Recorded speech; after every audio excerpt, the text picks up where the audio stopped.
Welcome into PFF HQ. Austin Gayle here with Steve Palazzolo. Ready to talk a little bit of breaking news. Cameron Jordan signing a 3-year, $52.5 million extension. This is a great player, someone you've called the most underrated player in the NFL. Yeah, he absolutely is, because I don't know if everybody realizes just how good he's been over the last couple of years. 3 straight grades above 90 in the PFF system.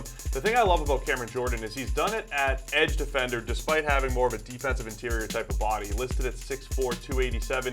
He's the guy when he comes out of the draft, you say, oh, he'll rush from the interior. He'll beat up on guards on the interior.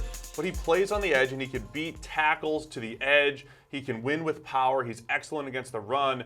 So he's a great all-around player, and he doesn't look like he should be able to win the way he does. But those 3 straight years of 90+, that's what makes him the most underrated player in the league. He's not flashy. Von Miller, Khalil Mack, I'd even throw DeMarcus Lawrence. Those guys are flashy, very athletic, can win outside with speed, have those highlight reel plays. Cameron Jordan wins just as much as those guys, 90+ overall grades in the last 3 years, but maybe doesn't do it with the right amount of flash. And I know you speaking to you before we got on here, he's so important to that Saints defense and what he's done for the Saints over the years. Yeah, I mean, over the last few seasons, it's been, all right, who is going to be the guy opposite Cameron Jordan? He's been, at that 70+ mark when it comes to pressures over the last 4 seasons, including the playoffs. So that's a fantastic number. And then you see the Saints trade up to go get a Marcus Davenport. They had Alex Okafor in there for a little bit, but it's really been this revolving door trying to figure out, okay, who else is going to create pressure with Cameron Jordan? We've seen flashes from Sheldon Rankins, but he has been the one consistent piece on that defensive line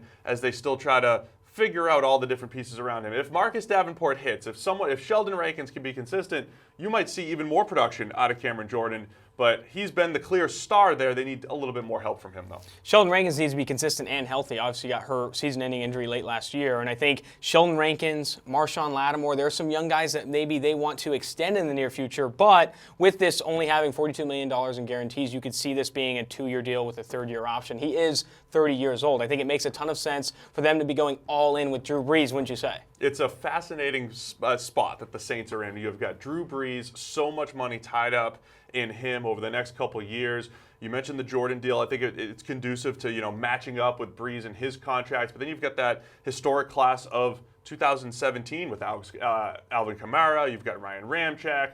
You mentioned Marshawn Lattimore. You have all these great players. Marcus Williams on the back end. You've got all these great players that eventually are going to have to get paid. Mm-hmm. But I think the Saints are clearly focused on right now with Drew Brees, locking up Cameron Jordan for those key seasons will be very important for that Saints defense. And they have to be focused on right now. With the way Drew Brees' contract is structured, they can't be worrying about extending Kamara and Ramczyk, even as great as they've been. They can't worry about that. They need to maximize Drew Brees' contract and try and get a ring for him. And this has been great. I'm really excited to see that for Cameron Jordan, an underrated player getting paid late in his career. It's exciting for him. And I think for more videos like this, go ahead and subscribe to PFF's YouTube channel or go to PFF's article, the PFF 50, where you'll see Cameron Jordan, Von Miller, all the good edge defenders in the league. Go to ProFootballFocus.com for that. And while you're there, subscribe to our Edge or Elite subscription to get access to all the advanced stats and grades we speak to. Thank you.